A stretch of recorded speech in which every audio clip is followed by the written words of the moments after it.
సినీ పరిశ్రమలో మరో విషాదం చోటు చేసుకుంది. ప్రముఖ నేపాల్ నటుడు, భారతీయ ప్రేక్షకులకు కూడా సుపరిచితుడైన సునీల్ థాపా ఇక లేరు.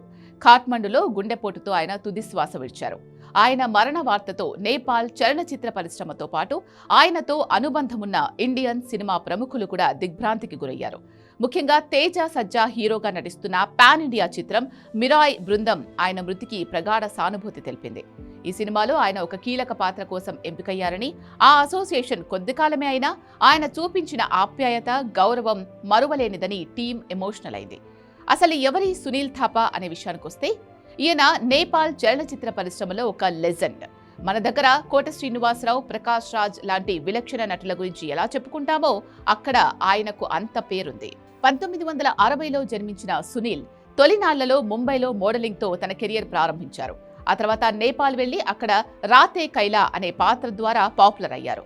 1989లో వచ్చిన చినో అనే సినిమాలో ఆయన పోషించిన విలన్ పాత్ర ఎంతలా పేలిందంటే దశాబ్దాల పాటు ఆయనను నేపాల్ ప్రేక్షకులు ఆ పాత్ర పేరుతోనే పిలుచుకున్నారు. నేపాల్ ఇండస్ట్రీలో ఆయన ప్రస్థానం అద్భుతమనే చెప్పాలి. సుమారు 4 దశాబ్దాల కెరియర్లో 300కు పైగా సినిమాల్లో నటించారు.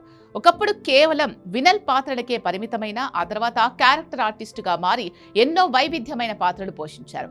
కేవలం నటుడిగానే కాకుండా ఎవరెస్ట్ ఫిల్మ్ అకాడమీ చైర్మన్ గా వ్యవహరిస్తూ ఎంతో మంది కొత్త నటులకు శిక్షణ ఇచ్చి ఇండస్ట్రీకి పరిచయం చేశారు. అక్కడి ప్రేక్షకులు ఆయనను నేపాల్ సినిమా గబ్బర్ సింగ్ అని ప్రేమగా పిలుచుకుంటారు. భారతీయ సినిమాతో, ముఖ్యంగా బాలీవుడ్తో సునీల్ థాపాకు విడదీయరాని అనుబంధం ఉంది. కమల్ హాసన్ నటించిన క్లాసిక్ సినిమా 1981లో విడుదలైన ఏక్ దూజే కే లియే ద్వారానే ఆయన ఇండియన్ సినిమాకు పరిచయం అయ్యారు. ఆ తర్వాత చాలా గ్యాప్ వచ్చినా 2014లో ప్రియాంక చోప్రా నటించిన బయోపిక్ మేరీ కోమ్ సినిమా ఆయనకు ఇండియాలో మంచి గుర్తింపు తెచ్చింది. ఇందులో మేరీ కోమ్ కోచ్ నార్జిత్ సింగ్ పాత్రలో ఆయన నటనకు విమర్శకుల ప్రశంసలు దక్కాయి. ఆ తర్వాత the family man season 3 web series లోనూ, తమిళ్లో విక్రమ్ నటించిన 10 ఎండ్రతుకుల్లా సినిమాల్లోనూ ఆయన మెరిశారు. తాజాగా టాలీవుడ్ ప్రతిష్టాత్మక చిత్రం మిరాయ్ ఫ్రాంచైజీలో ఆయన భాగం కావడం విశేషం.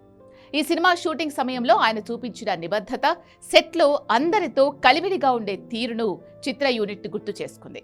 ఒక గొప్ప నటుణ్ణి, అంతకు మించి ఒక మంచి మనిషిని కోల్పోయామని సినీ లోకం నివాళులర్పిస్తోంది.